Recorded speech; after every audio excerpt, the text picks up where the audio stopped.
As hundreds of protesters marched peacefully through Portland this week, a small airplane buzzed overhead.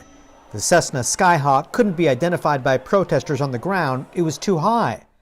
So who is that flying wide, counterclockwise circles over demonstrators?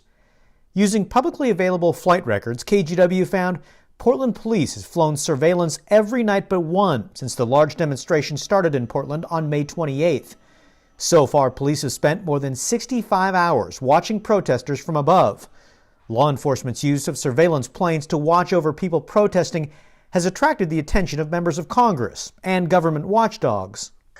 This type of activity is really troubling because if surveillance is used to identify protesters and catalog them, it can be used to target protesters, to direct retaliation, selective prosecution at them. The Portland Police Bureau's use of a fixed-wing aircraft is no secret. The Air Support Unit has been around since 1990 and helped chase down countless bad guys, as illustrated by the Bureau's own video. Air 2, I've got him. He's on the shoulder northbound. Northbound, the shoulder by 205. And he's going over to southbound, and now he's southbound. City policy says the aircraft may be used for surveillance and crowd control, protest marches, and demonstrations. Previous reporting indicates the plane is equipped with live video cameras and heat sensors.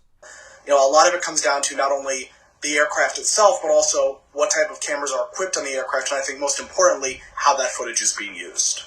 Government watchdogs believe police should be clear about what images are being captured, how they're being stored, and for how long.